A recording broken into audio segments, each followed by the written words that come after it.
Il y a des gens qui disent Jésus a dit n'appelez personne sur la terre Père.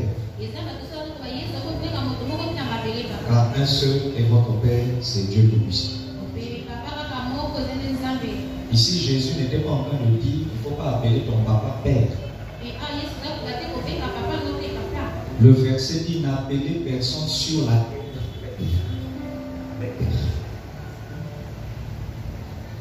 Tu as un souci? Amen. Et quand le Seigneur Jésus dit n'appelez personne sur la terre Père, il voulait simplement dire par là, sur la terre, ne considérez pas un humain comme le Père céleste. Je n'ai pas entendu. Donc si un humain vous dit qu'il est Dieu le Père, ne le considérez pas. Je n'ai pas entendu. Amen. Alléluia.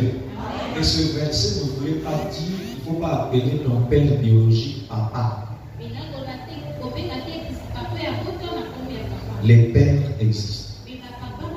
Et lorsqu'on dit père, ça veut dire géniteur, c'est-à-dire celui qui t'a engendré, celui qui est la source de ta venue sur la terre.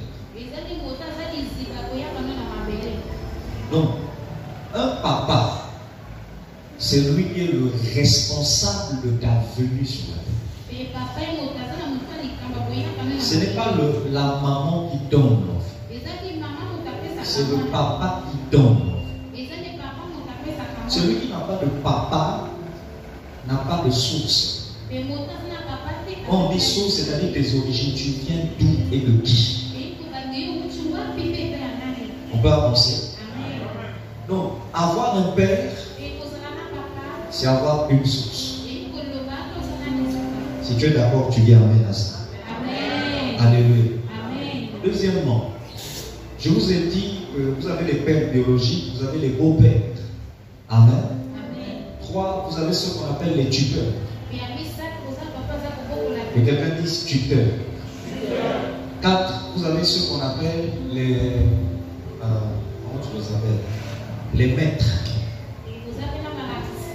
Un maître, en anglais, on va dire mentor. Amen. C'est quelqu'un qui a une connaissance sur un domaine, pas tout, hein, mais juste un domaine qu'il maîtrise et il peut transmettre sa connaissance. Vous avez les karaté, vous avez les professeurs d'histoire géo, maîtres de judo, maîtres de ceci. Amen. C'est ce qu'on appelle les mentors. Tu peux avoir un mentor dans l'évangélisation. Tu peux avoir un mentor dans la musique. Amen. Tu peux avoir un mentor. Quand on dit mentor, on parle de maître. Alléluia.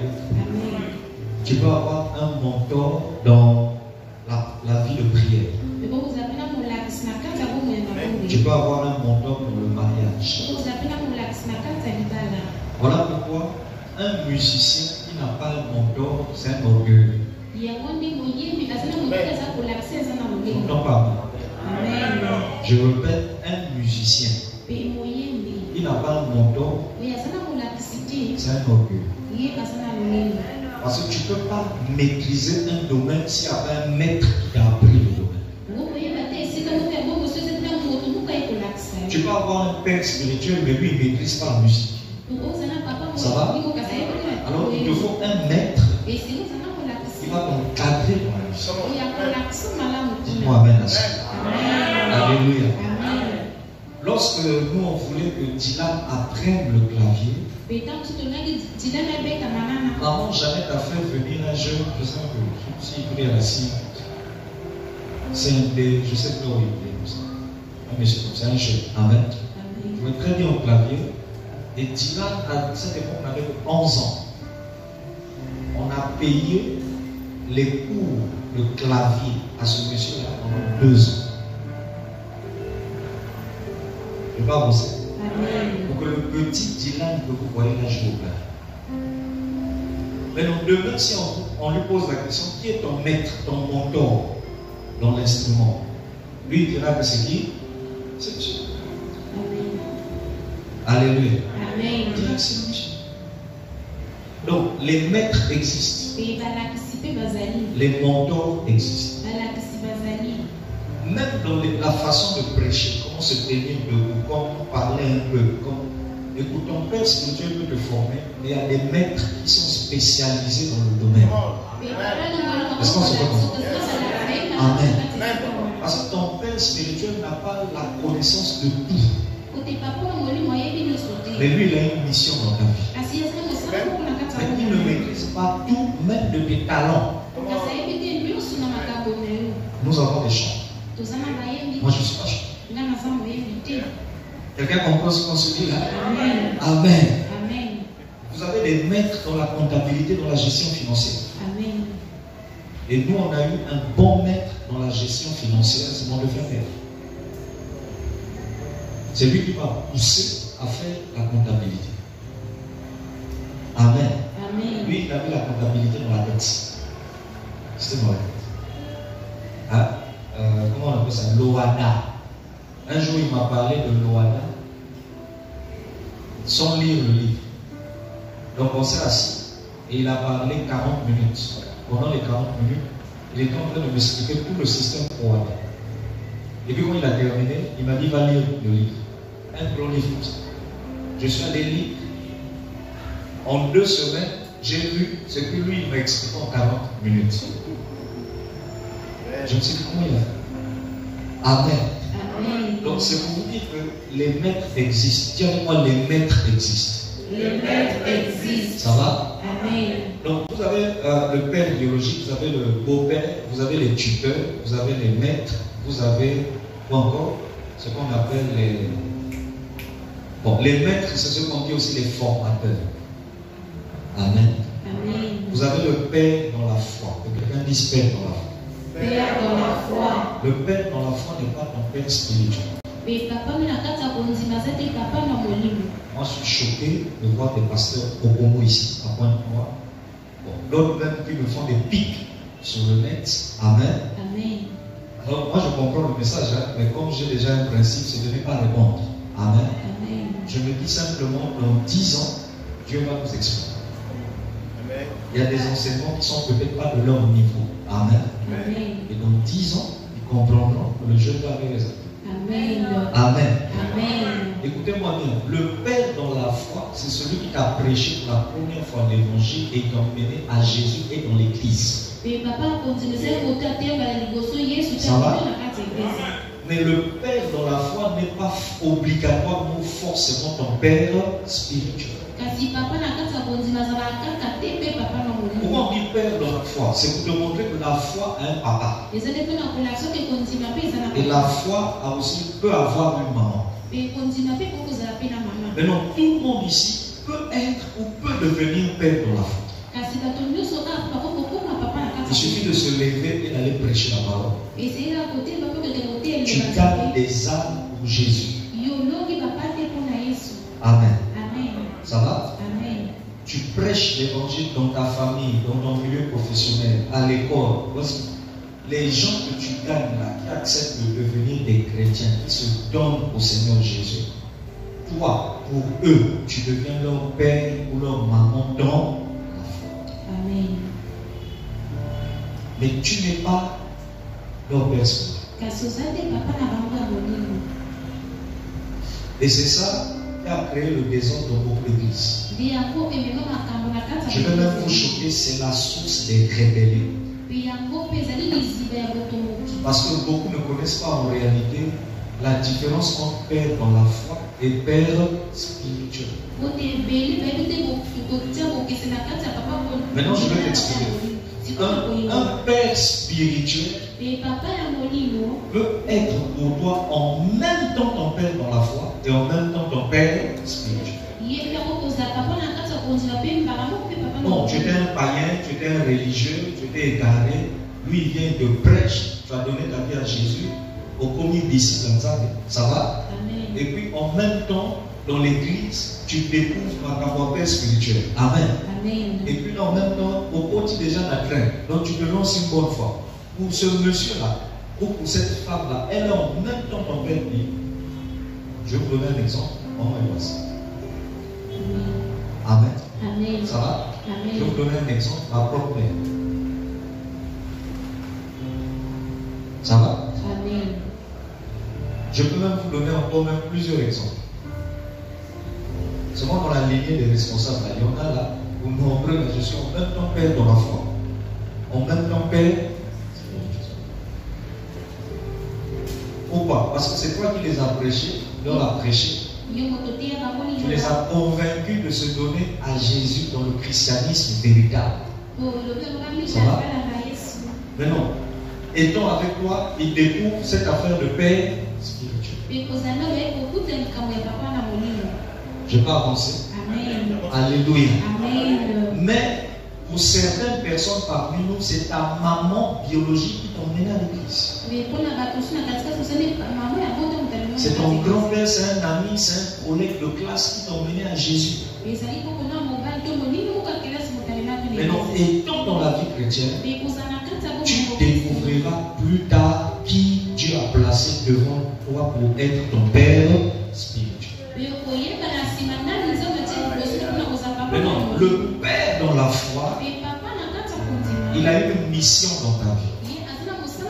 La mission qu'il a dans ta vie, c'est de faire de toi un disciple de Jésus. Donc grâce à lui, tu comprends l'importance de s'attacher à Jésus et de te donner dans la prière, recevoir même le baptême d'eau. Il peut même prier pour toi, tu reçois le baptême du Saint-Esprit. On peut avancer. C'est un ami, hein? C'est un collègue, c'est un parent. Prie pour toi, tu reçois le baptême du Saint-Esprit. Lorsqu'il te conseille, lorsqu'il t'encourage, tu sens que Dieu te parle dans sa bouche. Voilà pourquoi vous vous trompez. Quand vous voyez tous ces signes machin dans la foi, vous vous écartez du Père spirituel. Dis avec moi, erreur. Ça va? Amen. Alléluia. Amen. Maintenant, regardez. Lui, sa mission dans ta vie est limitée. Il fait de toi un disciple, mais tu n'arriveras pas plus loin. Maintenant, le Père spirituel, il est la source de ta spiritualité. Donc, tout ce que tu comprends dans le plan spirituel, c'est lui. L'onction, l'alliance, ça va? La délivrance, les miracles. Il est la source de cette compréhension. Parce que ce sont des connaissances qui ouvrent ton esprit au monde divin. Donc, ton esprit doit avoir un père. Et voilà, l'apôtre Paul a dit qu'il va avoir beaucoup de maîtres. Il va avoir beaucoup de formateurs. Mais vous n'avez qu'un seul type. Et ici, quand il parlait de papa, dans son cas, lui, avec les habitants de Corinthe, il était leur père dans la foi. Et leur père spirituel. Pourquoi? Parce que c'est Paul qui les a tous emmenés dans la vérité. Donc, il pouvait s'auto-proclamer père biologique et père de la foi. Et père spirituel. Et ce quelqu'un peut dire, papa avance.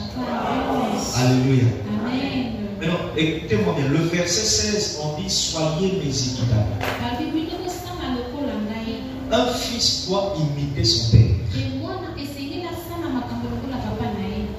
Un jour, quelqu'un m'a dit, tu prêches et tu parles comme un ami à moi, un ami que j'avais dans le passé, pasteur. On m'a dit, vous avez les mêmes gestes pour parler aussi. Et moi, un jour, j'ai posé la question à quelqu'un. J'ai dit, est-ce que c'est pas plutôt lui qui a mes gestes? On va avancer. Amen. Amen. Parce que c'est moi qui connais l'histoire. C'est moi qui sais comment on s'est connus. Et je sais les gestes que je faisais depuis l'école et je le voyais m'imiter. Mais lorsqu'on était devant les gens, je lui donnais toute la gloire. Déjà de nature, regarde bien mes frères. Quand nous marchons, on marche ensemble. Regardez bien comment Vivian marche. Regardez comment Christ marche. Et je vais vous choquer. Regardez comment Dylan marche. Vous allez voir qu'on a les bras comme ça. Il y a des gens qui vont se battre. Amen. Et moi, quand je marchais comme ça, on me disait, tu marches comme lui. Et moi, je me disais, mais attention, réfléchissez bien, est-ce que c'est pas lui qui marche comme lui? On peut avancer. Alléluia. L'affaire de marcher avec une démarche de bagarreur, là, ça, on me le disait quand j'étais païen. J'arrive dans la vie chrétienne, on me dit, tu as imité ça de l'autre. J'ai dit, ah, vous avez dit que vous ne m'avez pas connu païen. Amen. Parce que si vous m'avez connu païen, mais vous aurez dit, qu'est-ce que vous aurez dit alors sur la démarche? Ça va? Amen. En fait, je vais te dire quoi par là? Le Fils doit imiter le Père. La façon de prêcher sur l'autel, la façon de s'exprimer. Maman du Toussaint avait donné un enseignement ici. On comprend que Salomon a cherché la sagesse que son papa David avait. Et lorsque Salomon a dit ça à Dieu dans la prière, Dieu lui a dit, éthique, c'est la meilleure prière que j'ai écoutée depuis que la terre existe. Alléluia. Or, c'était une prière qui n'était aucune orientation du papa. Donc, un fils qui n'imite pas le père, c'est pas un fils. J'ai pas entendu, hein? Amen. Amen. Alléluia. Amen. Voilà pourquoi maintenant j'atterris dans le message. Il y a d'autres qualités de père, hein? Il y a des pères de mouvement. Tout ça, on parlera de ça. Amen. Arrêtons-nous d'abord sur Père spirituel. Est-ce que vous savez que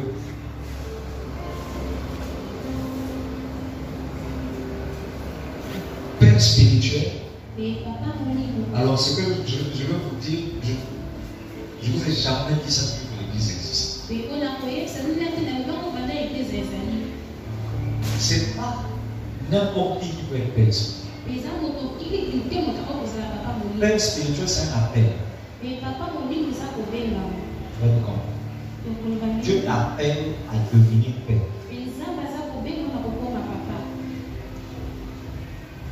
Allons-y dans la Bible.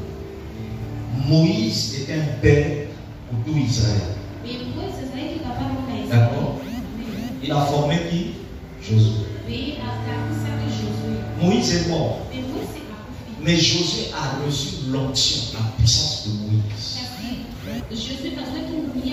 Il a même reçu la sagesse de Moïse par la mission de Dieu. La Bible appelle même Josué serviteur de Moïse. Donc, élève de Moïse. Regardez, quand Josué est mort, il n'a pas laissé un fils.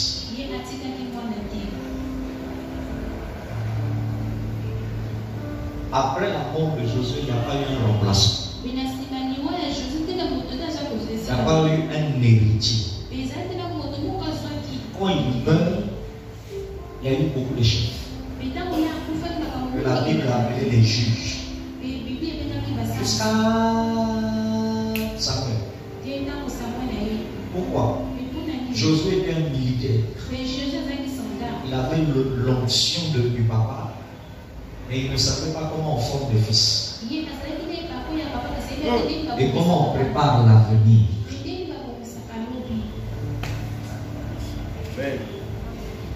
N'est pas fils, n'est pas père qui le veut. Mais excusez-moi, Josué a vu le chef de l'armée de l'Éternel. Josué, lui aussi, il a ouvert la mer en deux. Josué a vu les murailles de Jéricho s'écrouler. Mais il n'avait pas la capacité de reproduire des fils.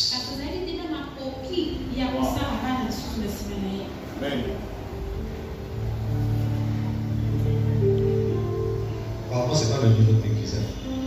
Bon, je referme la page, on revient à le niveau. Acclame Jésus.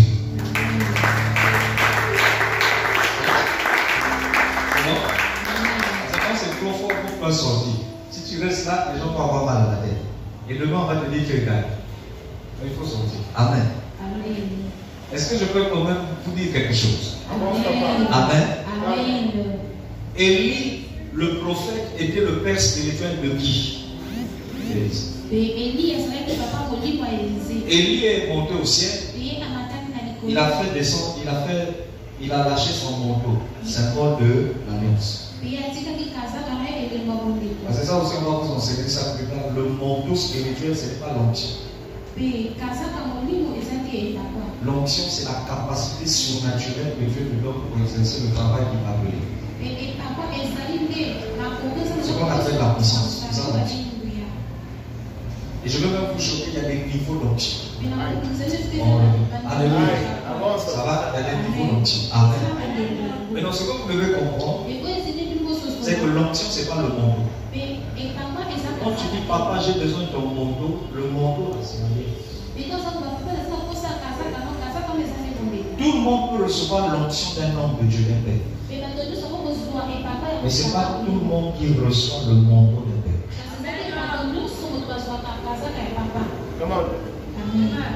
Amen. Amen. Amen. Amen. Ça va? Amen. L'onction d'un père peut tomber, je vais vous choquer même sur un païen. Quand nous prions pour les malades, ils reçoivent notre onction et puis ils sont bien. Ça va? Mais le manteau d'un père, ça tombe sur des fils loyaux, fidèles et dignes. Ce n'est pas tous ceux qui t'appellent papa qui reçoivent ton manteau. Mais c'est celui qui a prouvé qu'il est vraiment ton fils. Tu ne peux pas entendre ça et me regarder comme si tu étais un discours. Amen. Ça s'acclame. Amen.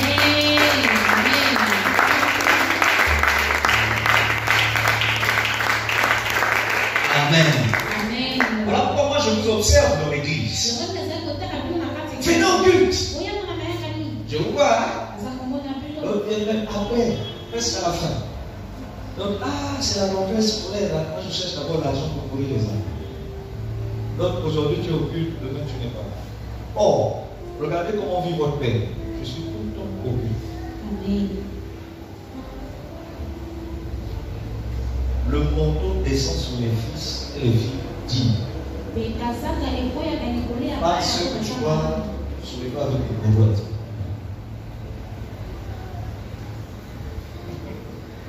On va blaguer tout le monde.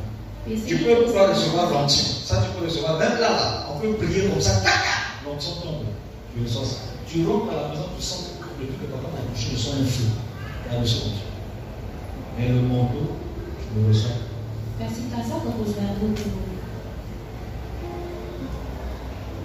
Je peux revenir sur le message. Amen. Élisée était son fils, n'est-ce pas? Et puis le fils de qui? Élie. Élie monte. Élisée reçoit le manteau. Et je vais vous donner une information que vous ne savez pas. Élisée a vécu plus de miracles qu'Élie. Quand tu comptes le nombre de miracles opérés par le prophète Élie, il y aura 7 grands miracles. De la Bible ainsi. Mais les miracles faits par Élisée, il y en a 14. Dans le double. Or, il avait dit à son père, Élie, je veux le double. On va avancer. Maintenant, vous allez découvrir une chose. Élie est parti en paix. Il savait qu'il y a un enfant qui va me représenter. Et qui va continuer le travail que je n'ai pas pu faire. Mais quand Élisée meurt, il n'y a aucun enfant qui reçoit. Il est allé avec le manteau dans la tombe. La Bible dit même qu'un jour il y avait un enterrement et puis on a jeté un mort comme ça parce qu'il y avait des bandits qui attaquaient. Par la peur, le mort est tombé sur les os d'Élisée, là où il y avait le manteau, et le mort est ressuscité. Donc voilà un homme loin qui a vécu plus de miracles que son père spirituel, mais il n'avait pas la capacité de reproduire des fils. Fils. Tu peux chasser les plus grands démons de la terre. Je ne deviendrai jamais plus grand que la terre. Tu peux avoir 10 000 âmes dans l'église. Le jour où tu atteindras le niveau que ton père spirituel avait à l'époque, lui, il sera plus loin. Amen.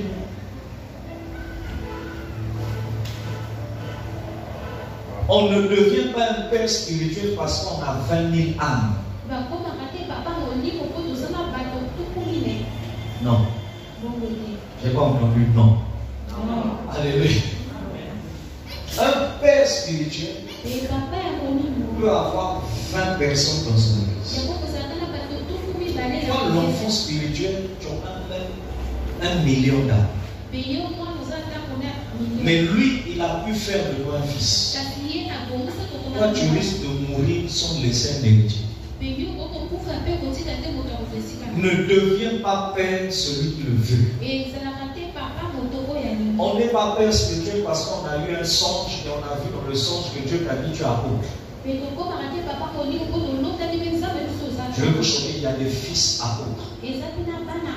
La Bible parle de Paul et Silas. Silas c'était un fils pour Paul. Donc tu peux être un fils, tu es prophète. Tu peux être un fils, tu es pasteur. Tu peux être un fils, tu as la mission, tu as l'appel un apôtre. Être un apôtre ne fait pas de toi un père. Tu n'as pas compris ça, tu vas taper pour tout dans la vie.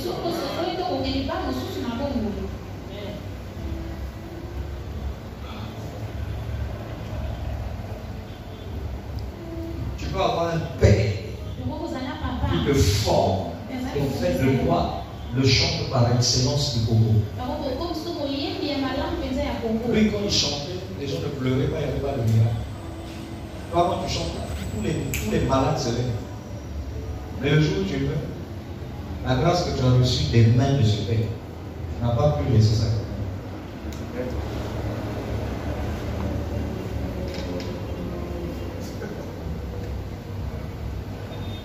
Est-ce que quelqu'un a de comprendre ça? Amen. Alléluia. Amen. Voilà pourquoi un jour j'ai dit la plus grande bénédiction que Dieu m'a accordée sur la terre, c'est de comprendre le mystère des pères. Attention, je n'ai pas dit du père spirituel, j'ai dit des papas. Parce qu'il y a plusieurs qualités de papa. Quand tu as compris ça, tu vis heureux sur la terre. Je vais te choquer. Moi, je n'ai pas appris la délivrance par Papa William. Je n'ai pas appris le combat spirituel par Papa William. Je vais même vous choquer. J'ai appris ça par d'autres personnes. Et il y a même des choses que j'ai appris seul. Par l'esprit. Mais ça ne fait pas de moi une personne meilleure que Papa William. J'ai croisé des hommes de Dieu que mon père spirituel n'a pas encore croisé. J'ai croisé des autorités que mon père n'a pas encore croisé.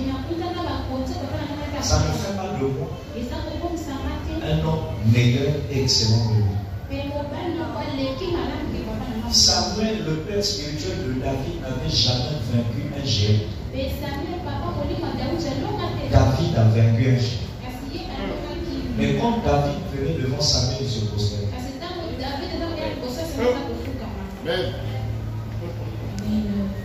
Tes victoires et ton succès ne font pas de toi quelqu'un qui est égal à ton père. Tes millions ne font pas de toi un supérieur à ton père.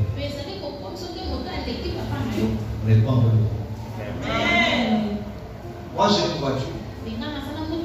Mon papa n'en a pas encore. Je dis encore parce que nous on a décidé qu'on en a. Amen. Alléluia. Amen. Mais ça ne t'octroie pas le devoir de te lever et puis de dire je suis supérieur.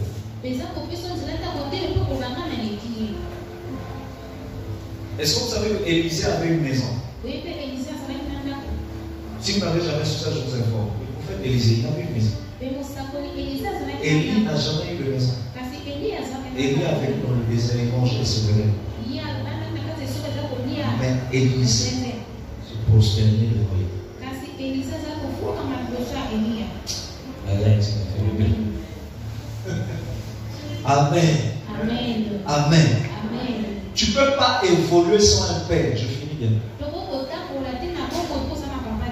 J'entends souvent des témoignages, même des pasteurs, sur Internet.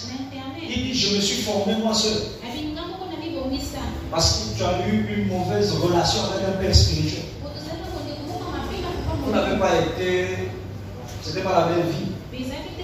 Tu as eu des frustrations avec un père.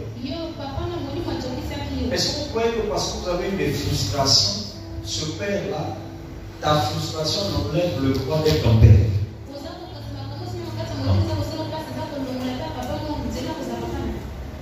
Donc, quand un papa biologique meurt, c'est là où tous les enfants disent que tu es le meilleur papa du monde.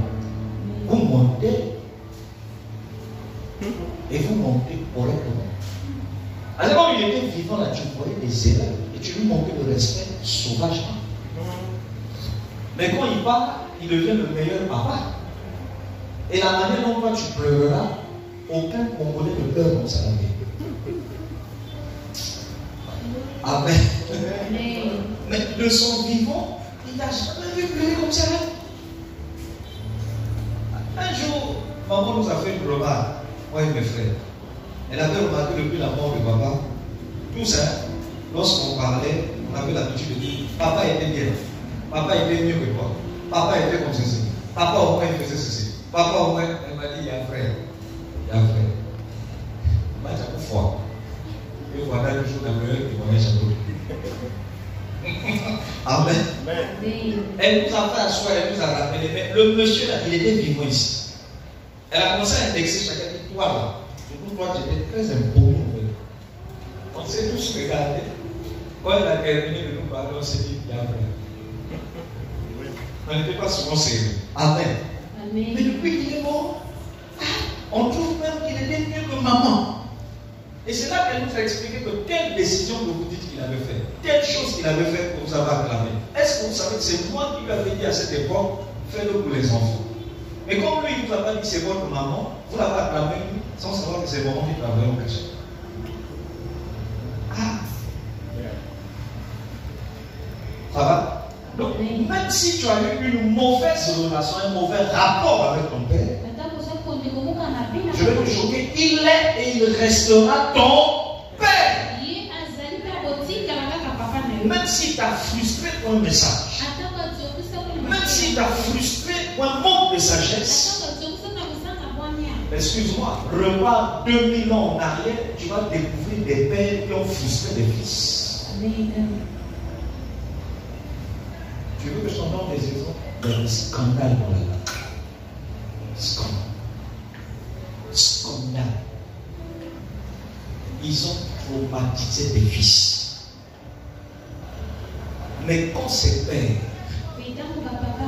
venaient devant les fils, les fils les mettaient à leur place. Et l'apôtre Paul a dit, imitez-moi. Ah non, mais on n'imite pas ce qui est mauvais. Est-ce que je peux imiter ce qui est mauvais? On ne peut imiter d'une personne que les bonnes choses.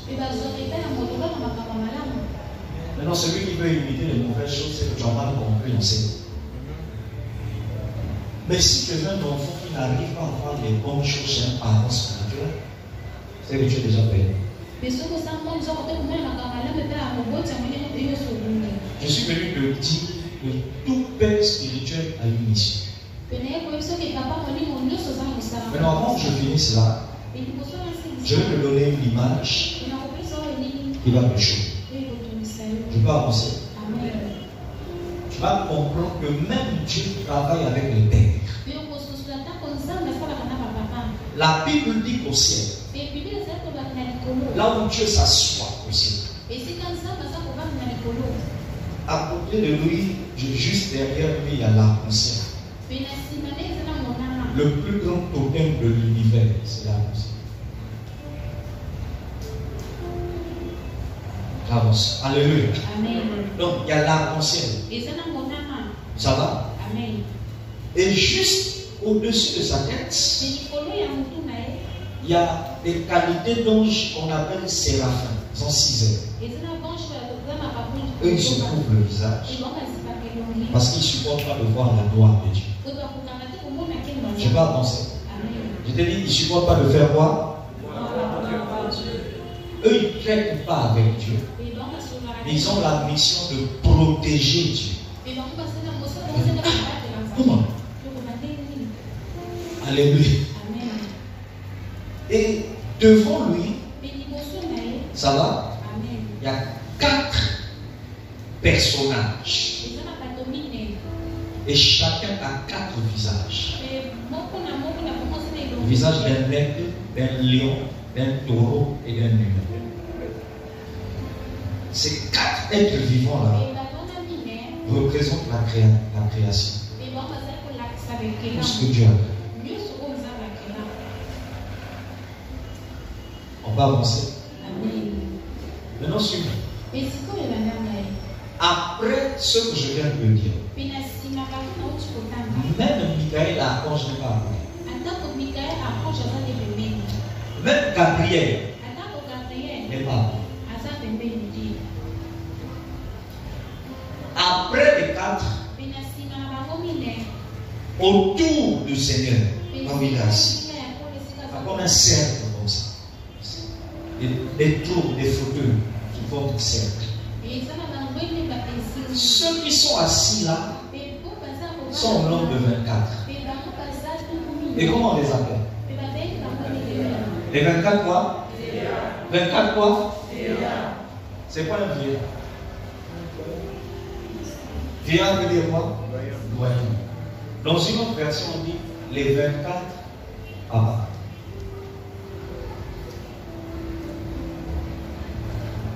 Je vais avancer.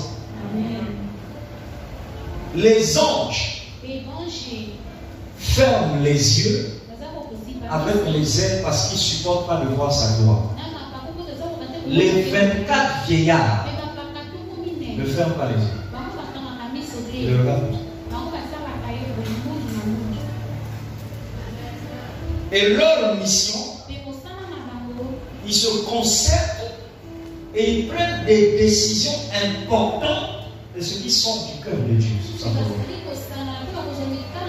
Dieu décide avec eux et il fait savoir ses décisions aux autres anges qui sont dans le ciel.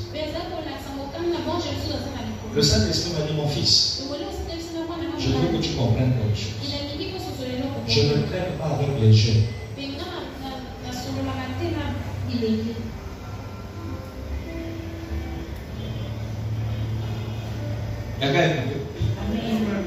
Est-ce que tu as écouté?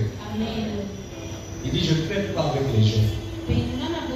Je ne traite pas avec les fils.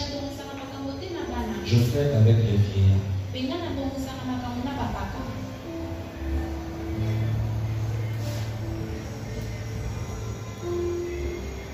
Tu peux recevoir une vision de ton ministère.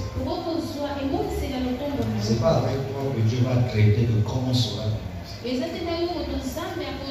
Il va traiter les questions de comment sera ton ministère dans l'avenir avec ton père.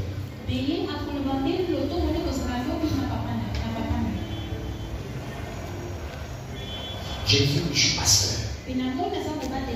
Je veux commencer le ministère. Prenons un pays, au Bénin. Tu vas même rêver. Est-ce que tu sais que l'explication de comment et quelle méthode, par où commencer, quand commencer, Dieu ne traitera pas ça avec toi. Il traite ça avec le vieillard de David.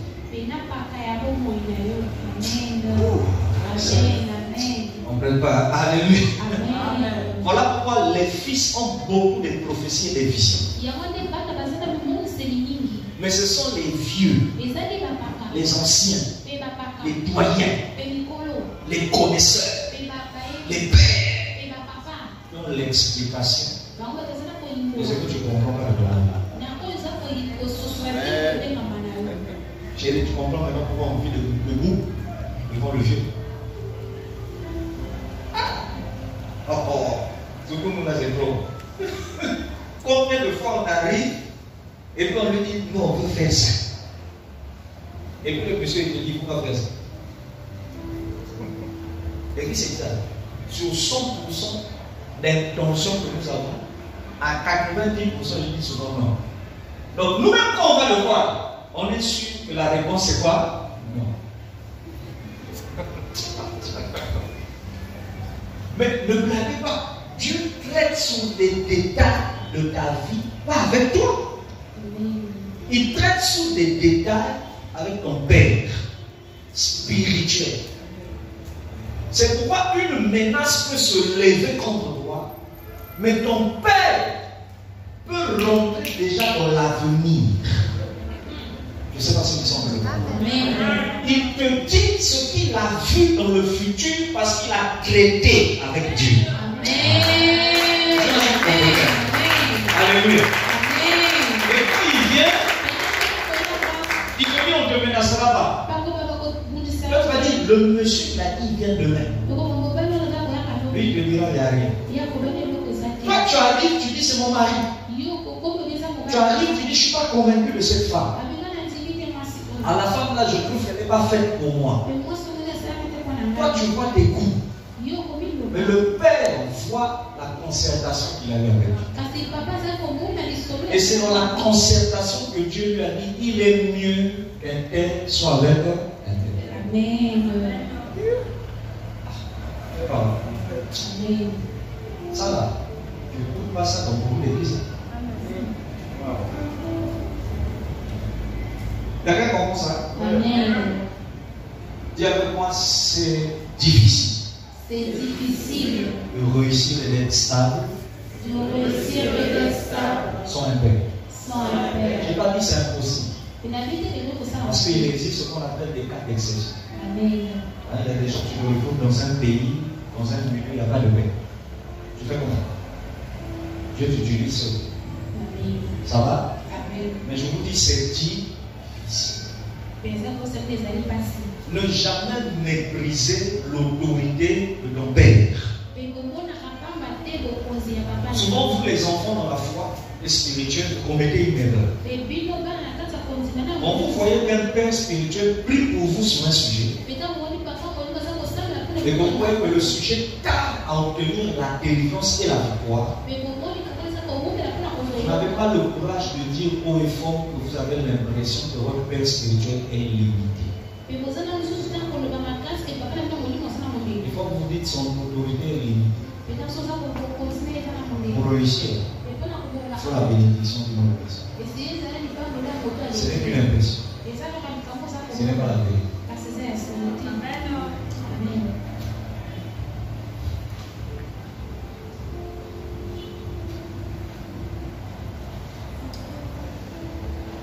Tu sauras la limite de ton père spirituel lorsque lui-même il te dira consulte un tel ou David. Va voir tel pasteur qui te bénisse. Va voir tel homme de Dieu qui peut. Quand il commence à te le dire, ça veut dire que lui-même il reconnaît qu'il est nul. Et si tu n'as rien dit, c'est qu'il a la solution. Je vais en Dieu. Amen.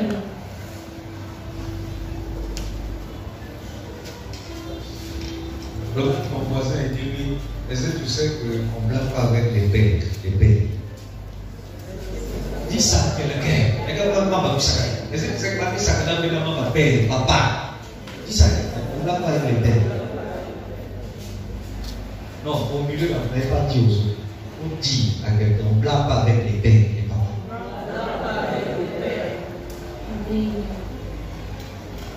Ça va? Amen. Est-ce que ça va? Amen. Permets-moi de finir. Permets-moi de finir.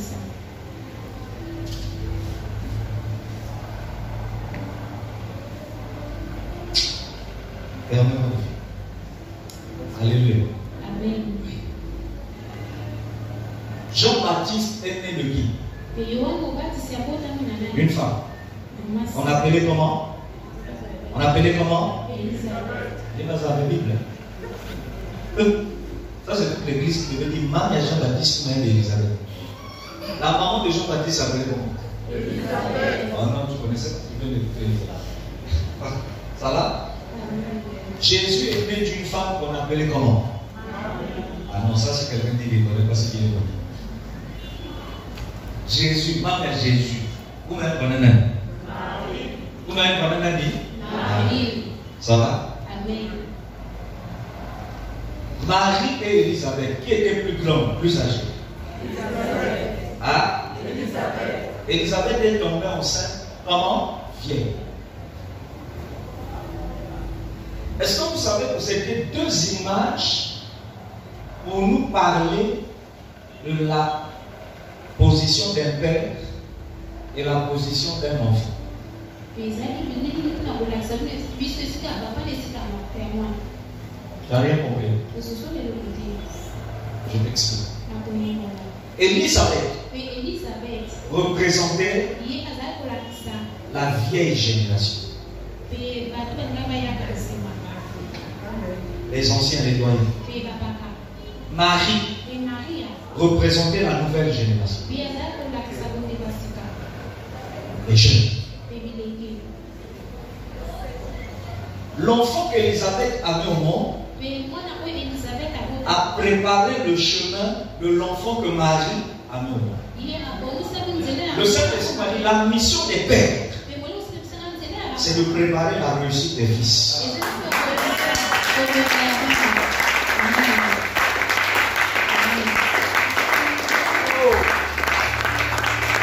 Voilà pourquoi on ne voyage pas sans se connecter à un père. On ne se marie pas sans se confier à un père. On ne fait pas un choix de la bonne personne de sa destinée sans en parler à ton père. Parce que le père, lorsqu'il traite des sujets avec toi, le but de ce qu'il entretient avec toi, c'est de faire entrer. Préparer ta route par des conseils, des remarques, des prières pour que les choses se passent. Maintenant, regardez. Quand les gens viennent vers Jean-Baptiste, l'image ici des pères, les anciens, ça va? On lui pose des questions sur Jésus. Jean-Baptiste dit, c'est l'agneau de Dieu. Suivez-le. Vous allez être sauvés. Les pères doivent apprécier et orienter les gens vers leur fils.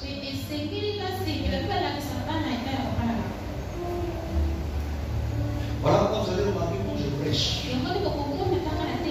Suivez-moi bien quand il s'agit des gens qui sont des fils que j'ai dans le ministère. Commence depuis mon initial, juste pour les pasteurs.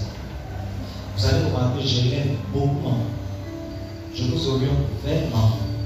Je le fais pour un de mes fils pasteurs dans les placements. Je le fais pour les autres.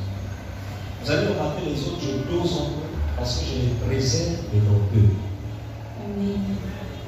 Moi, je dose un peu.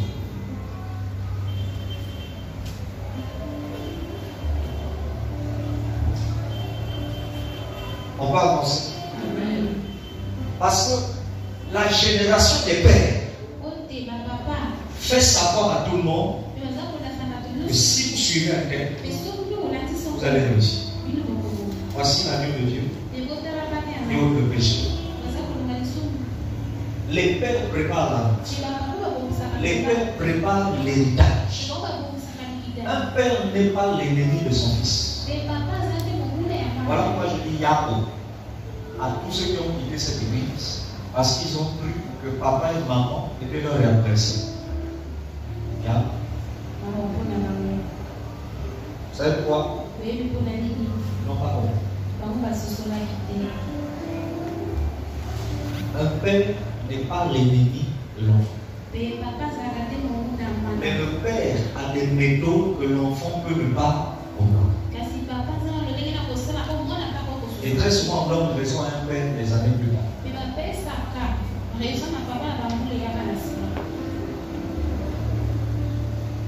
Je peux finir? Amen. Ça va? Amen. Regardez, suivez-moi, suivez-moi tous. On est sur Jean-Baptiste, hein? Et Jésus, ça va? Amen. Lorsque les gens vont voir Jésus, pour lui poser des questions sur Jean-Baptiste, je n'ai pas dit que Jésus, comme un fils spirituel, il y a Jean-Baptiste. Non, je n'ai pas dit ça. Amen. Mais je vous donne comme une image que nous pouvons nous en servir. Amen. Pour expliquer un mystère, un secret. Regardez ce que Jésus dit sur Jean-Baptiste. On lui dit, mais Jean-Baptiste, là, il est en prison, voilà, il nous envoie. Toi, tu dis quoi? Jésus dit ceci. De tous les prophètes qui ont existé en Israël, il n'y a jamais eu un prophète comme Jean-Baptiste. Et il dit, même au ciel, c'est le plus grand de tous les prophètes. Qu'est-ce qui a fait de lui? Qu'est-ce qui l'a positionné à ce rang-là, être considéré comme le plus grand de tous les prophètes? Parce que Jean-Baptiste est né dans une période qui était en train d'identifier la différence entre la vieille génération et la nouvelle génération. Or, la vieille génération, c'est la génération des pères. Et l'Esprit de Dieu m'a dit ceci. Le Fils honore la position du Père. Jésus a dit c'est le plus grand. Mais Jean-Baptiste dit c'est celui qui a la solution. Le Père oriente les gens vers le Fils. Et le Fils lui donne l'honneur. Amen. Il n'y a pas plus de sa génération. La génération des pères, c'est une génération des gens élevés au ciel. Au ciel, les pères spirituels sont plus grands que les prophètes.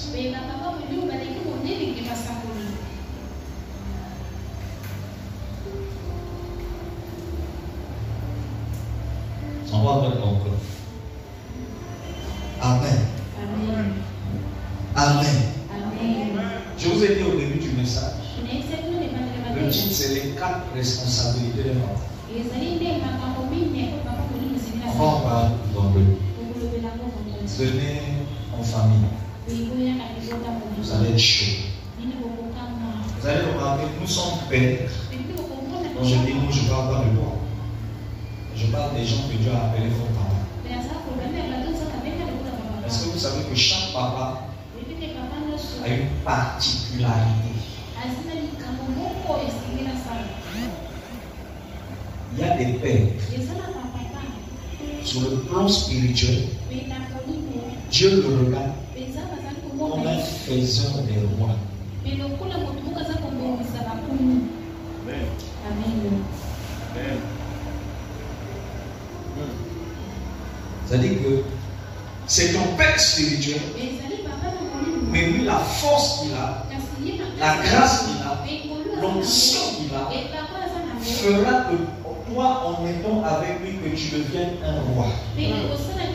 C'est-à-dire un cadre, une personne haut placée, une personne reconnue, une personne de grande renommée. Et lui, c'est sa particularité. Quand il forme les enfants deviennent les meilleurs.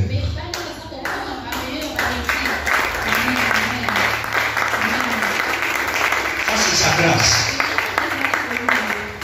Il y a des pères qui sont des faiseurs de rois. Dis avec moi, faiseurs de rois. Vous savez, quand le Saint-Esprit m'a expliqué ça, j'ai dit, c'est des gens qui comprennent au quel niveau. Alors, ça, ce sont des choses qui viennent dire, on va venir t'apporter un message. Mais les gens ne sont pas avec toi quand tu t'assois, tu prends ta petite joute et puis tu te parles. Voilà pourquoi je vous avais dit un jour, excusez-moi, on n'a pas le même cerveau. On ne comprend pas tous la même manière. Et non, là, ça c'est un complément des inspirations. Amen.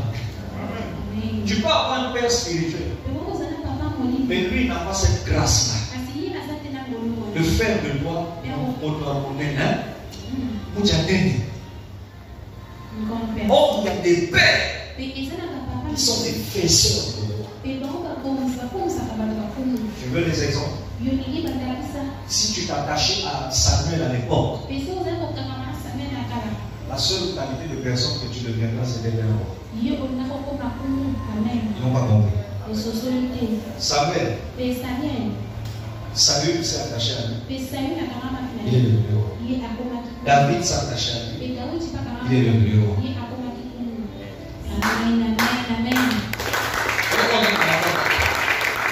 Tu vas connaître quelle est la grâce que Dieu a donnée à ton papa. Si tu comprends comment travaille la puissance que Dieu lui a donnée, tu vas arrêter de chercher des solutions. Donc, je vais jeûner moi-même, je vais prier moi-même, et tu arrêteras de le mettre à l'écart de ton père. Connais la grâce qu'il a. Prenez-moi ce direct là. Partagez ça. Amen, amen. Le Saint-Esprit me dit ça, c'est la révélation du moment dans le corps de Christ. Amen. Le ministère de Christ. Amen. Alléluia. Amen. Qui est ton père? Tu peux être sûr de dire, mon père est un faiseur de roi. C'est-à-dire quand tu t'attaches à lui, quand il t'oriente, quand il dépose sa main sur toi, par exemple, William Docamp. Quand William Docamp prie pour toi, où il t'oriente, tu deviens président de la République.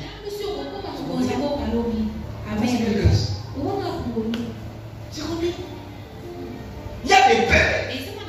Quand tu t'attaches à lui, quand tu le bénis financièrement, quand tu fais des folies sur son ministère, tu deviens une autorité présidentielle. Tu deviens une autorité ministérielle.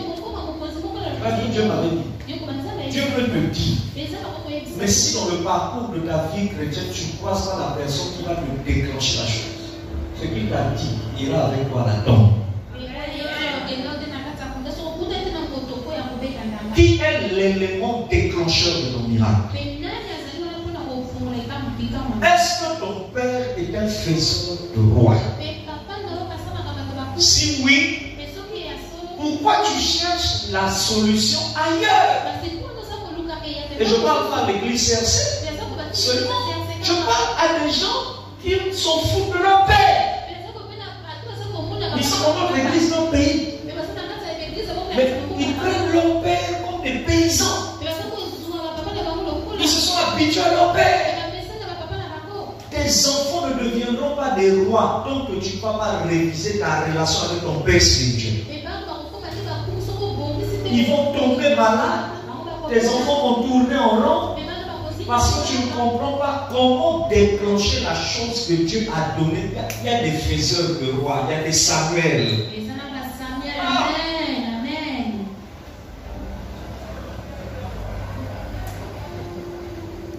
Tous les pères n'ont pas forcément la même mission.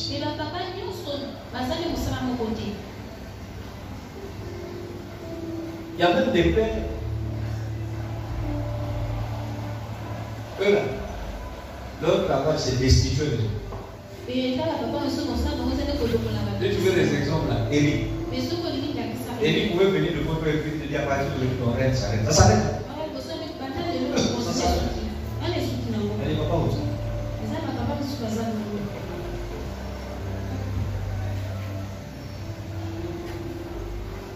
Bon, je veux te rassurer, qui est en train de comprendre le message? Amen. Alléluia. Amen. On t'a donné une prophétie, yo, comme un directeur, yo, excuse-moi, tu deviens comme ça grâce à qui? Bon, c'est pas. Amen. Amen. Bon, maintenant tu vas dire, pour qu'elle respecte le père spirituel, attends.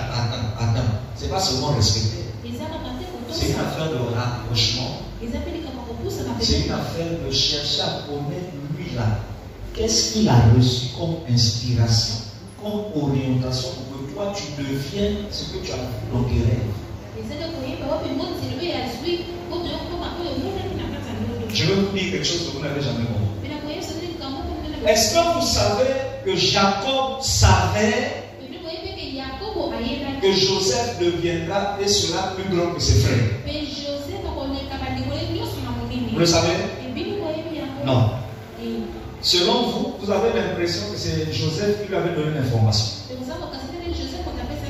Le jour où Jacob a dit à Joseph, ah, donc tu veux dire que ton rêve là où tu as vu le soleil, la lune, les étoiles, parce que le soleil est l'image de papa, la lune l'image de la maman, les étoiles l'image de ses frères. Amen.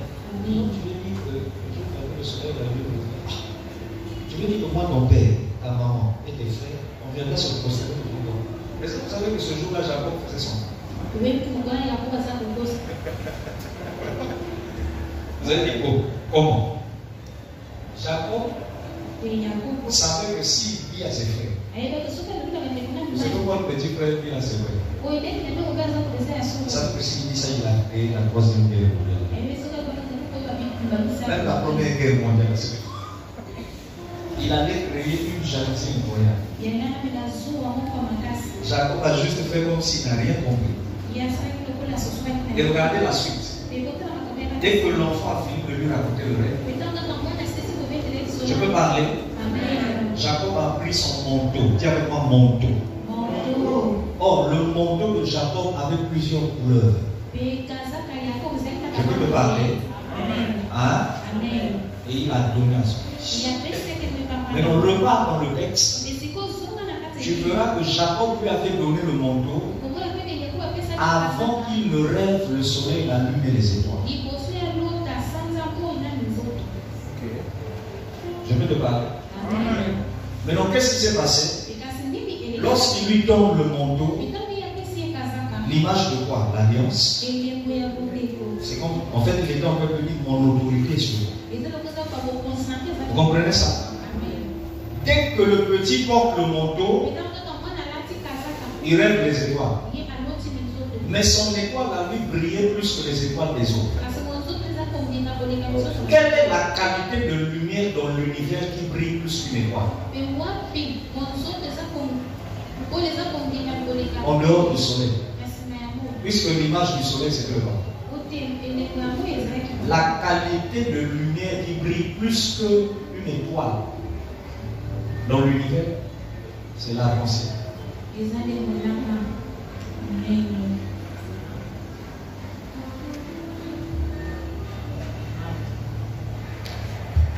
Je peux parler. Or, le manteau que Jacob a donné à son fils avait plusieurs couleurs. L'arc-en-ciel a combien de couleurs?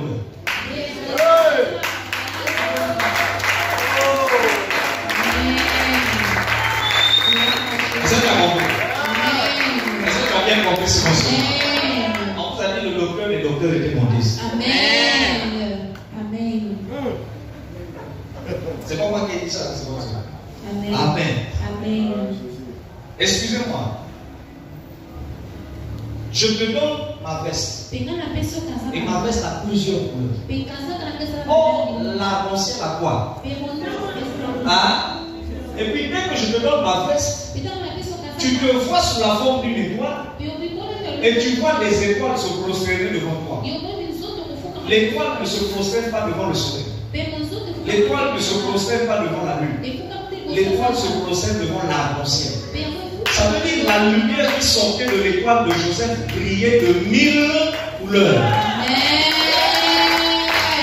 Vous n'avez pas compris ça. Lève la main qui c'est trop fort. Et quand les étoiles des autres ont vu qu'il y avait plusieurs couleurs, ils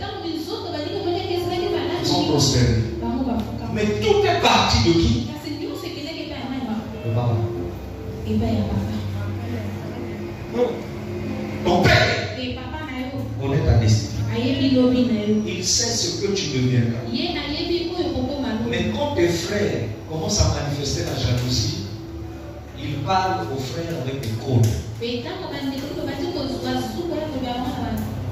Parce qu'il ne veut pas attirer l'attention des autres qu'en réalité c'est quoi l'héritier de cette église même. Il sait que s'il dit ça, c'est la fin du monde. Les autres ne supporteront pas ta gloire. Ne supporteront pas le choix. Mais nous on a vu ça ici dans l'église. Les rares fois que je me suis levé pour apprécier une chose, si j'ai cité un seul nom, c'est la catastrophe. Mais si tu cites l'autre nom, celui ou celle que tu as apprécié, ce sont fils. Alors, moi, tu n'as plus apprécié. Donc, quand le Père voit le niveau spirituel, le niveau de maturité, il y a des choses qu'il peut plus dire. Amen. Mais il faut bien suivre comment un père fonctionne. Il y a même des vêtements qu'il te partage.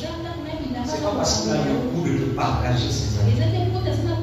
C'est parce qu'il est en train de véhiculer un message spirituel. Vu ta position, tu mérites de prendre tel vêtement que je porte.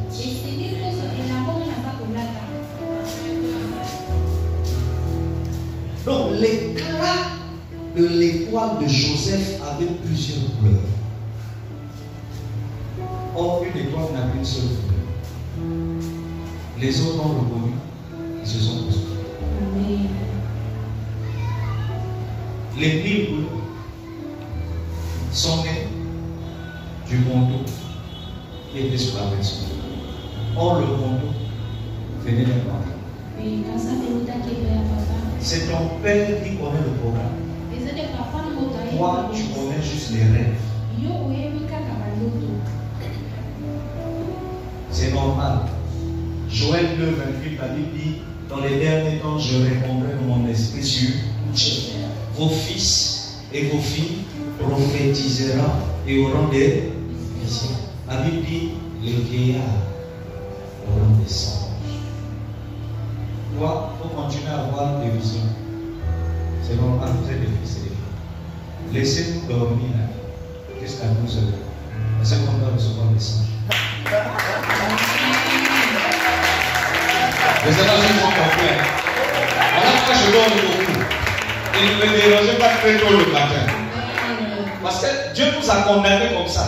Les pères doivent voir dans les songes. Or, le songe ne peut venir que si tu dors. Donc ne me dérangez pas quand je dors. Je dois voir ce que Dieu pense de toi. Laissez-moi dormir. Amen. Yogi.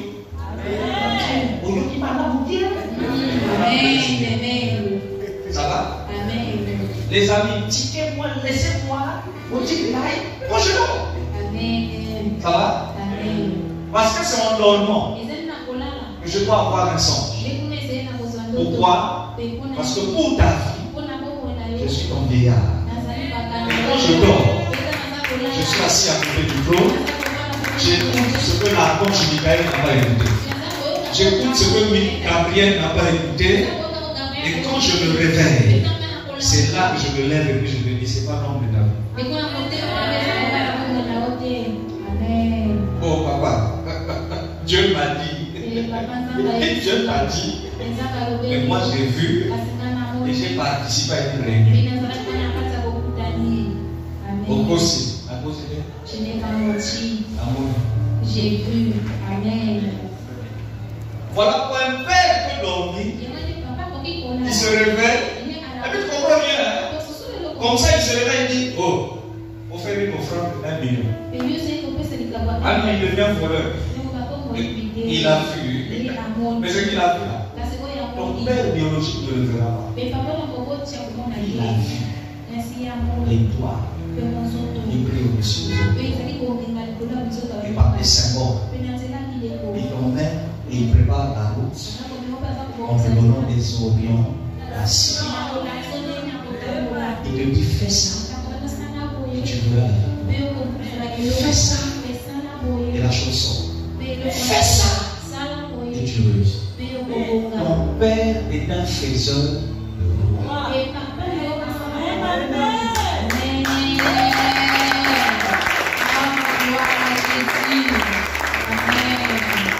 Laissez-moi dormir. C'est pas la paresse. C'est même un ministère que Dieu a donné au Père. Voilà.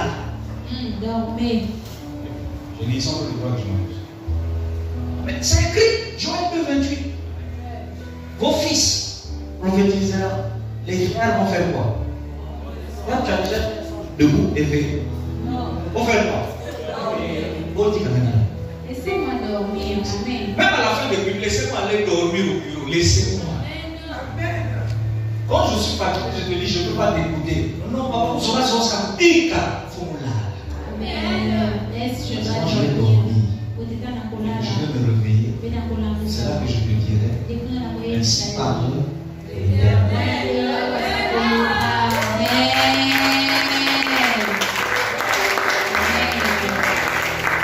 Lève la main droite et confesse le haut et fort. Laissons papa et maman dormir. Laissons papa et maman dormir. Amen. Pas forcément sur le même lit, mais dormir. Amen. Il faut recevoir des révélations, tu peux dormir sur la natte. Amen. Ça va? Amen. Mais quand il faut dormir, watch, dormir.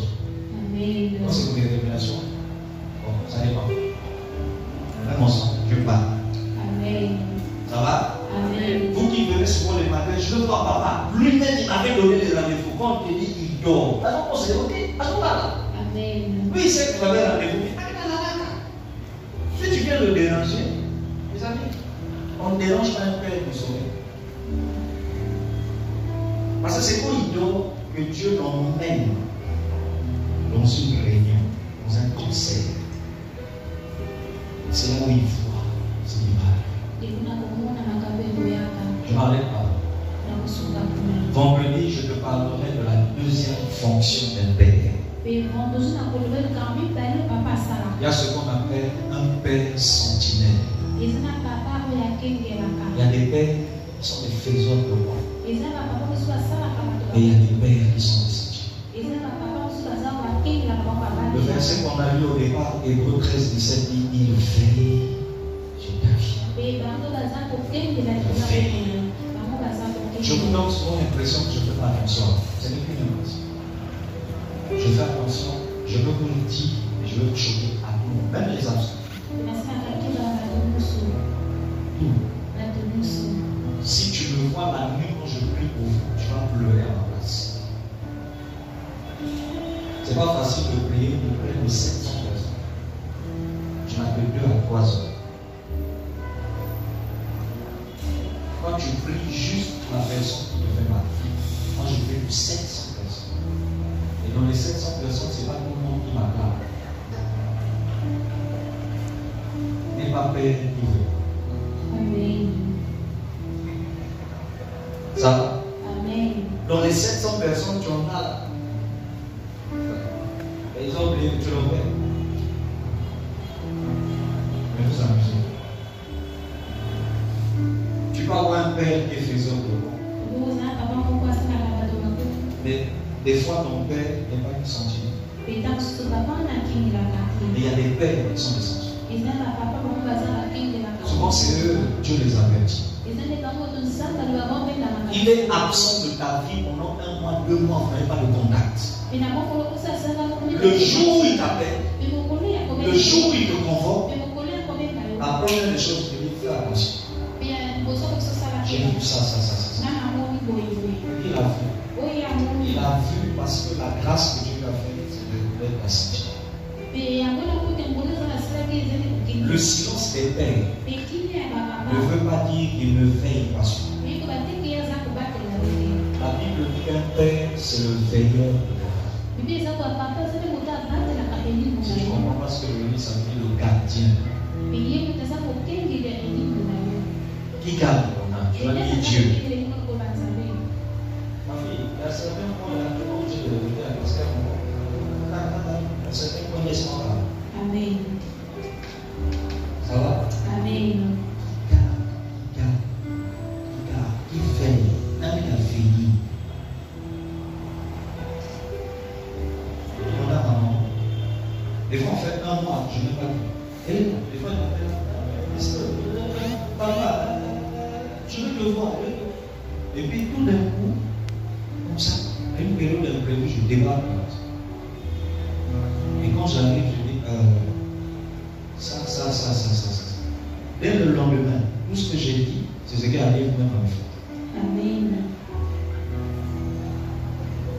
Et ça, je vois ça avec papa William. Il disparaît des fois pendant 2 mois. Il disparaît. Et puis tout d'un coup, quand il réapparaît, c'est pour lui dire, fais attention. attention, j'ai vu quelque chose qui risque d'arriver. Ça, c'est pas possible.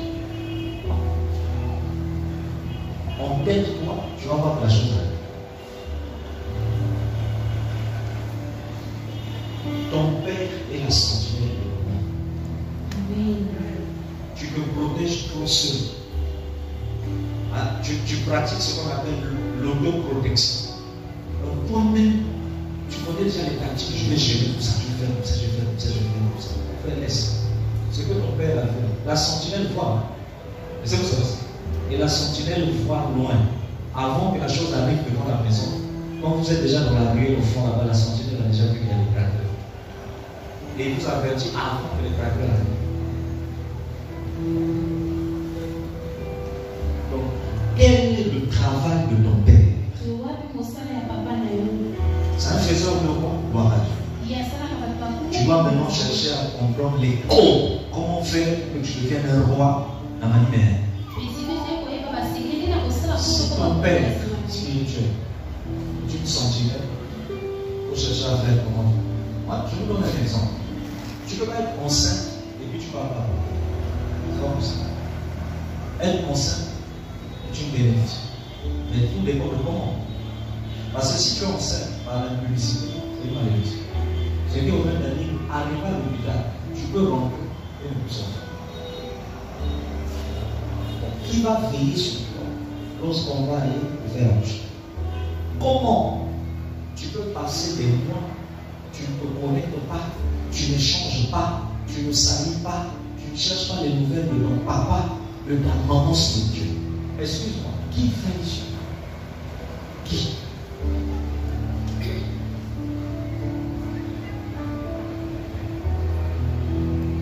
Je prends un témoignage sans citer les noms. Sans citer les noms. Et j'en ai parlé hier à la personne. Je lui ai dit, j'en parlerai sans citer les noms. Juste pour édifier l'église. Juste pour que l'église comprenne. Amen. J'étais en train de suivre un jour comme ça. Un cas. Chaque fois que le monsieur me disait, papa, passe à la maison. Passe à la maison. Je me lève bien. Je décide que je vais aller voir un tel. Il y a toujours quelque chose qui venait faire obstacle. Toujours quelque chose qui faisait obstacle. Je me lève, je dis, j'irai aujourd'hui. Rien. J'irai demain. Rien. Un jour, je me suis dit, bon, on dirait que celui-là, il faut plus lui informer que je viens. Parce que quand j'informe, on dit qu'il y a des forces qui font tout pour nous briser. Et bien, pouvoir nous souffrir. Et puis un jour, on a parlé comme ça. J'ai dit, bon, je vais venir chez vous. Quand j'arrive, je me suis fait accompagner d'un frère. Ce jour-là, je suis arrivé. J'ai vu l'intéressant, sensible. Et puis on a commencé à échanger avec quelqu'un qui était à côté. Je lui ai dit, pas du tout. Pendant qu'on parlait, je pose une question à la personne. Oh, ça. La personne dit non. Je ne connais pas ce que vous êtes dans l'église. C'est là où c'est intéressant. Parce que quand quelqu'un dit un nom de Dieu, c'est faux. En réalité, c'est là où c'est vrai. Non, pas vous. Je ne sais pas si vous comprenez ce qu'on se dit. J'ai insisté. J'ai dit, regarde. Oh non, papa, c'est passé. Vous savez, si tu n'as pas la foi, tu peux perdre la foi. J'ai dit, moi, Dieu me dit ça, j'ai vu ça.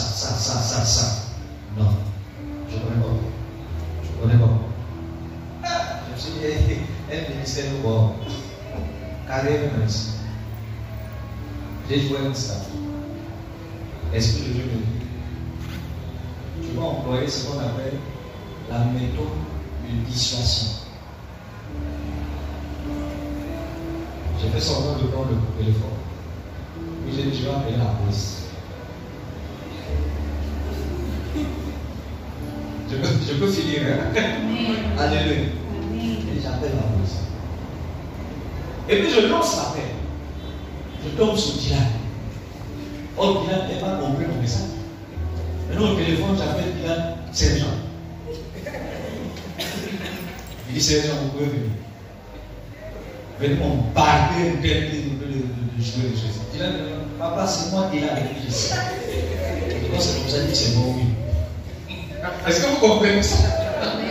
Il dit, c'est non, venez, et puis venez avec la Belgique ici, là, vous avez mis ça, la Belgique. Oh! Alléluia.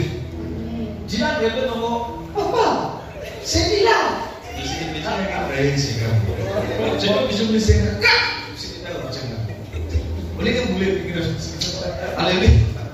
Je comprends, il ne peut pas imaginer que papa peut me parler de militaire. Bon, il faut le comprendre. Ça va? Et puis, je lance notre appel sur quelqu'un. Et puis, je dis, mon commissaire, oui, je suis avec les démons. Il faut venir ici. C'est les démons dans le moment. Les amis, la personne comme ça pleure. J'ai dit, tu vas dire la vérité? J'ai dit, bon, dis-moi, qu'est-ce que tu as fait contre ce monsieur? Les amis, là où la personne était assise sur le feu, la personne soulève le feu. Et on voit un coton avec un peu de sang, un tissu noir qui appartenait au caleçon ou, comment ça s'appelle ça? Au pantalon du monsieur. Il avait jeté hors de la maison. Mais le tissu du calice, fait comme ça. Et tu as jeté ça loin. Mais mon soir, à ça,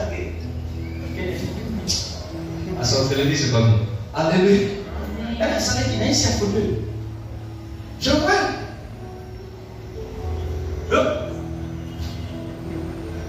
J'ai dit, il y a quoi encore? Non, il y a quoi aussi? C'est pourquoi? L'accident pour tuer la personne par la mort. Et il va prendre.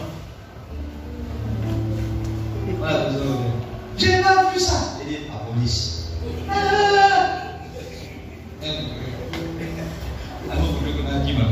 Une pièce. C'est ça, papa. Il dit, il y a quoi encore?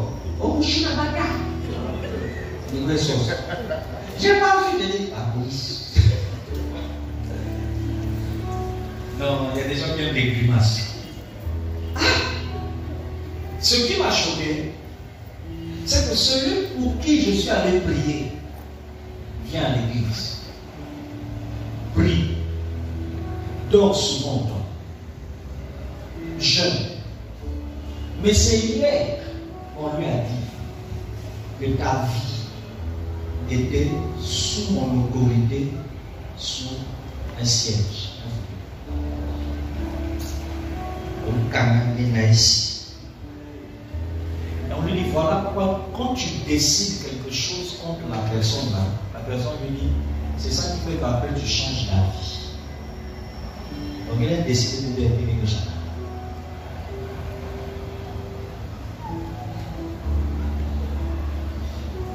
Je dis, explique-moi chaque détail. Et ça, c'est l'accident. Ça, le tissu noir, c'est un cercueil. Le coton, c'est pour récupérer son sang.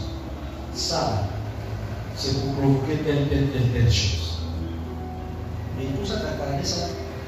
Et tu aimes t'asseoir là? Oui. Donc la vie de la personne est sous ton autorité. Oui. J'ai regardé la personne et dit, bon, comment je me dirais de me donner ton salaire? Est-ce que je deviendrai voleur?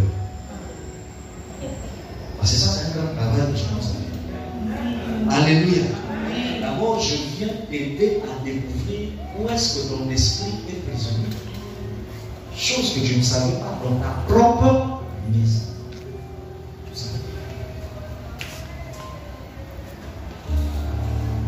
Voilà pourquoi on dit les pères sont des sentinelles. Alléluia. Mais ils sont à nous parce qu'ils ne savent pas qu'on a un fauteuil. Donc quand tu te lèves le matin pour aller au boulot là, tu es un esclave. Donc quand tu causes avec les gens, et la personne dit que tu as été sacrifié. Donc il doit jamais te choix.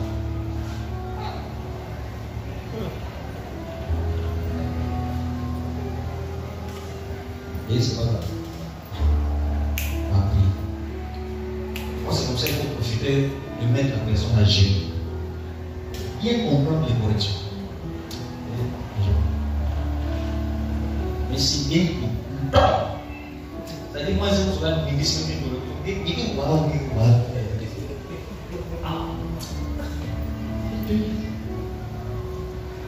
Il répète les paroles. Enfin, je dis, on va oublier ça. On a pris. Je lui pose la question, comment tu peux ça? La personne me dit juste, comme s'il y avait beaucoup de gens dans la maison. Mais là, je sens que l'atmosphère s'est libérée. Au fond de moi, je me suis dit, non, ce n'est pas l'atmosphère qui s'est libérée. Tu es dans un cercle. Tu viens de sortir.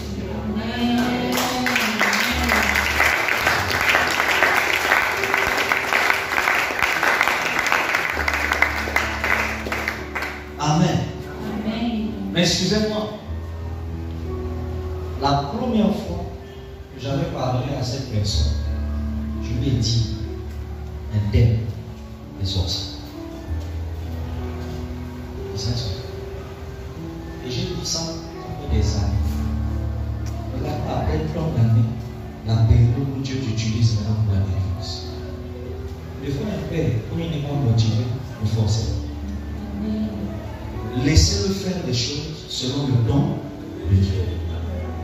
Forcez. Tu ne m'appelles pas. Quand j'appelle, vous savez qu'un père spirituel ne décroche pas aux appels bêtement.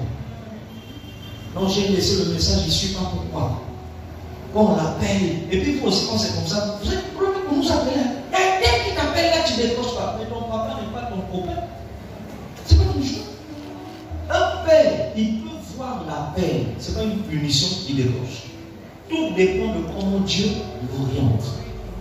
Si le Seigneur lui dit décroche, il décroche. S'il lui dit pas, pas. Mais vous vous fâchez même quand papa ou maman n'a pas décroché. On met un mandat pour décrocher. Comment tu peux refuser de décrocher l'appel de ton enfant? Si tu ne décroches pas, c'est quelque chose que tu n'as pas encore reçu. Il y a une autorisation.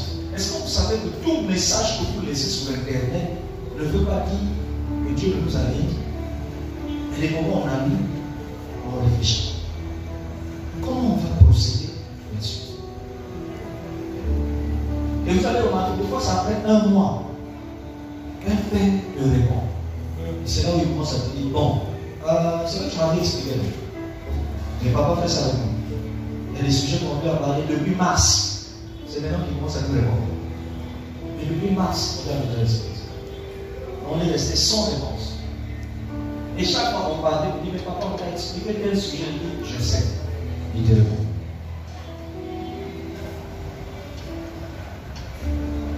Ce n'est pas le père qui fait la comète devant un fils.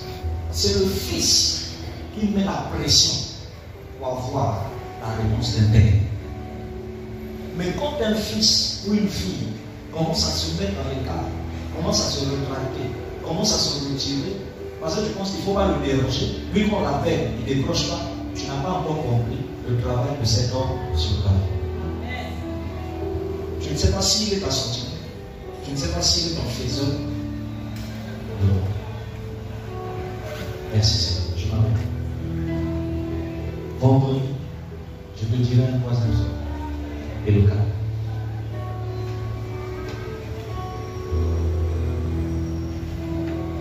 Qui a été béni ce soir? Amen. Qui a compris énormément de grandes choses. Amen. Écoutez, le Seigneur m'a dit, il faut leur dire ceci ce soir. Il m'a dit, l'un des secrets des combats pour avoir de grandes victoires. Je vais vous dire aujourd'hui comment nous on fait pour réussir. Lorsque une porte est fermée, ou bien c'est toujours le même combat qui revient tout le temps. Ça va? Amen. Et tu te rends compte que l'opposition là, tu n'arrives pas à aller plus loin. L'un des plus grands secrets, c'est de donner à Dieu, à ton Père spirituel, une offrande que tu n'as jamais donné de Dieu. Jure mon Dieu. Ce que je dois faire d'abord est papa. C'est la voiture. C'est ce que je dois faire avec la pauvre. Amen. Pour le jour, je vais faire ça ici, n'est-ce pas?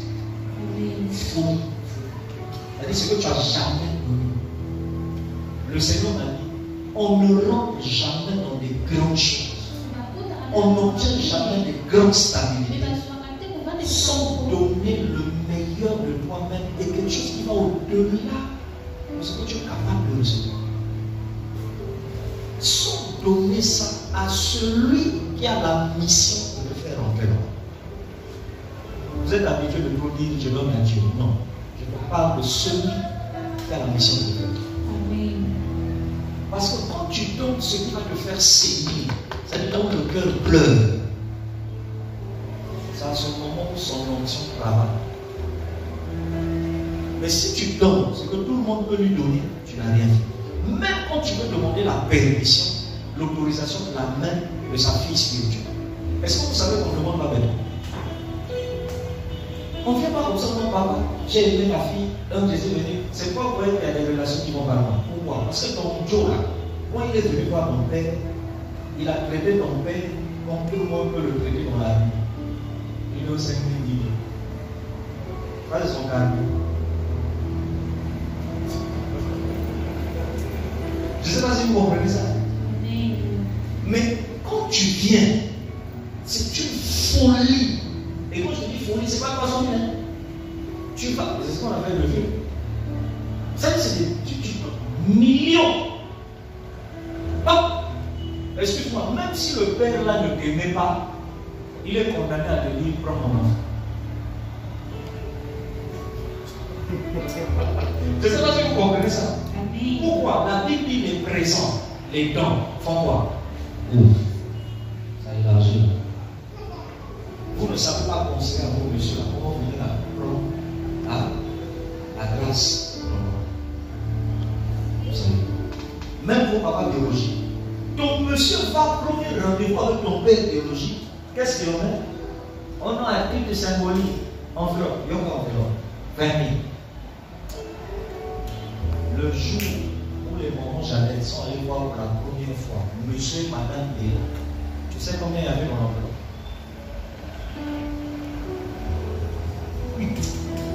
Il y a des codes, il y a des secrets. Quand quelqu'un a la mission de te faire rentrer quelque part, si tu veux lui ouvrir la porte, ce que tu lui donnes, ça va lui faire mal. C'est-à-dire il faut que la sentinelle de ta vie tremble. Quand il te regarde, il se dit, c'est pas possible, je ne peux pas permettre ça. C'est ce que la femme a témoigné, je ne sais pas avant-hier, KBA. Hein? Kabassé. Maman Kabassé. Elle a témoigné. Leur ministère était limité, ils ne prospéraient pas, toutes les portes étaient fermées, toujours des blocages. Un jour, ils se sont dit, Seigneur, on va débloquer la chose. Le Saint-Esprit parle à son mari, et il dit à son mari, prends ta voiture. La meilleure et le tout. C'est-à-dire, la richesse, l'unique richesse que vous avez. Ils étaient en le faire. Il dit, prends ça. Va donner ça à toi. Lorsqu'il a parlé à sa femme, la femme a rendu le témoignage. Elle a dit, jusqu'à quand il partait pour donner la voiture, elle n'était pas d'accord. Parce que pendant qu'il partait donner la voiture, elle était en train de regarder le retour. Au moins il va repartir. En prenant les bus. Elle a dit, Seigneur. Donc toi, pour nous rendre stable, on doit perdre la voiture. Et toi-même, tu nous as donné la voiture avec une période en soutien. La même voiture, tu nous dis, prends ça, prenez ça, donnez ça à votre père. Laissez cesser. Elle a commencé à résoudre. Le papa spirituel là a juste pris les contacts. Et puis elle dit, tous les conseils qu'il donnait, elle n'avait rien écouté. C'était rentré là. Tout ce qu'il a fait dans son cœur, c'est la tristesse. Mais quand le monsieur s'est levé, il a dit, on va jouer pour accompagner chez toi. Il a pris la même voiture, il est parti.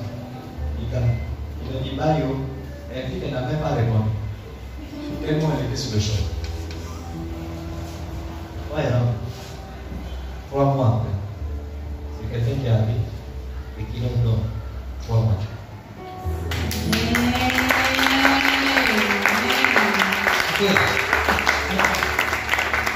Les grandes choses ne viendront jamais si tu n'as pas donné ce qui est grand. Et pèse ton père au niveau de tes dons. Moi, je sais peser la valeur qu'un enfant me donne. Vous êtes encore en train de prendre papa, bip et maman du ça pour les vieux pères et la cala. Vous avez oublié que le niveau, Dieu nous a fait entrer un niveau de prospérité. Quand ton père est rentré dans un niveau, tu ne peux plus le bénir au même niveau qu'avant. Pas possible. Quand tu le bénis au même niveau qu'avant, tu recevras la grâce d'avant, pas la grâce de maintenant. La grâce de maintenant, c'est ce qu'on appelle des offrandes de folie. Et des folies de grandeur. Tu vas voir comment la vie va changer.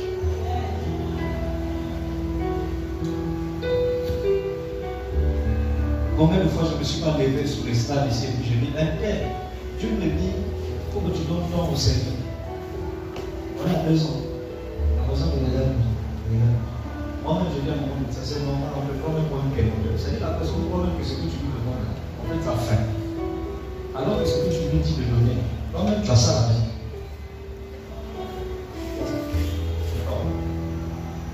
Regarde ton frère et dis-lui, comprends le message. Lève-toi et acclame aussi. Merci.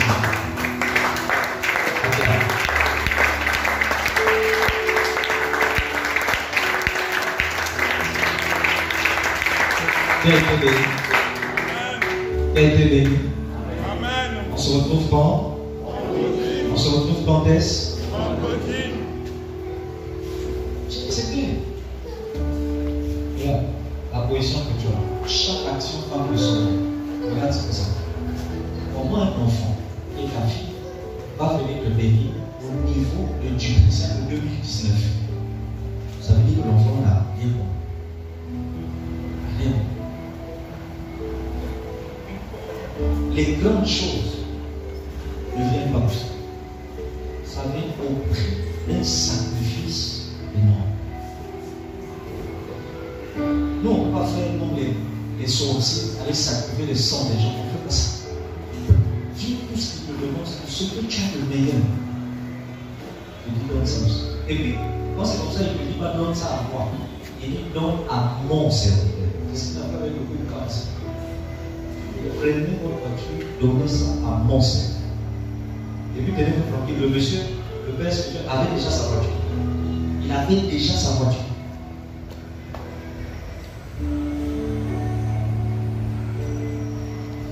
Qui a été béni. Amen. Prends ta dîme et ton offrande. Prends ta dîme, prends ton offrande.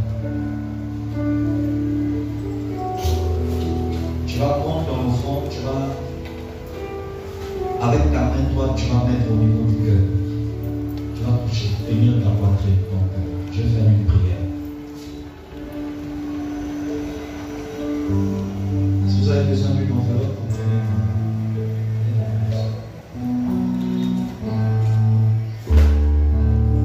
prenez quand vous dites, venez toujours à l'église avec une enfant. C'est pour les cultes de ce que c'est.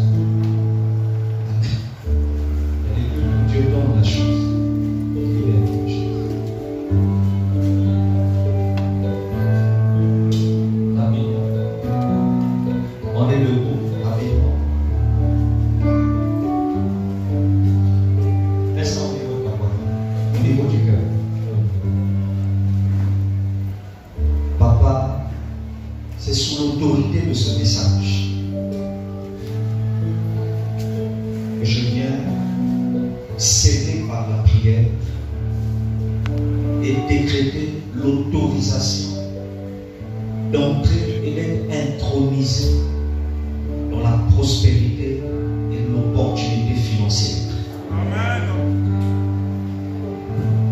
Adossé à ce message et à l'autorité de cet enseignement, que ce peuple, par leur offrande et par leur dîme, soit des rois. Amen. Tu les bénis, Seigneur, et tu fais valoir mes prières, afin que ce peuple réalise que tu nous as fait passer à un autre niveau. Amen. Et que ce peuple n'a pas le droit de rester au niveau d'avant. Bénis-les, Seigneur, et bénis leur offrande, bénis leur dîme, au nom de Jésus. Amen. présence du Seigneur. Nous abordons la vie.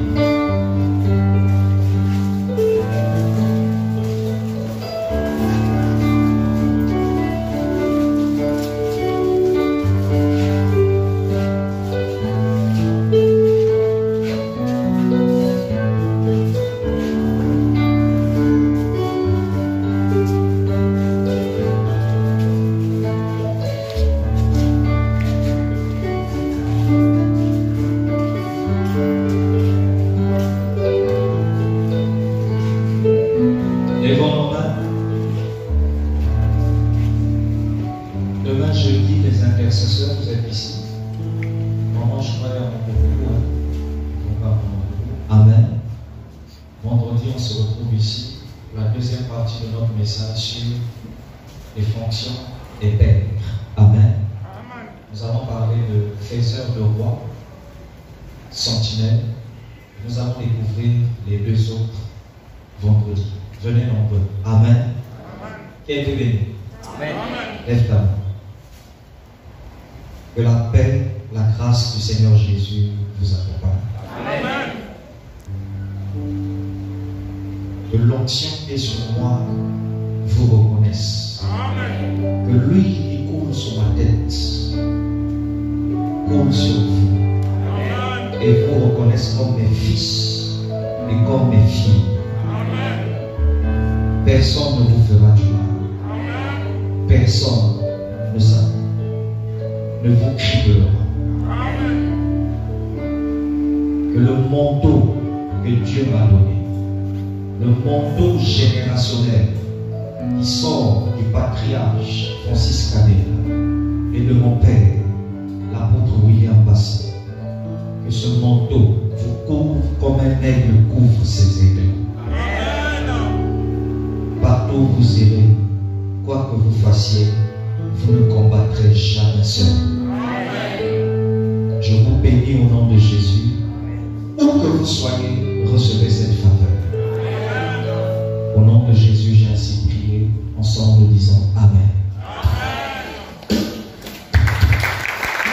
Salut. Bonne soirée, on se retrouve vendredi.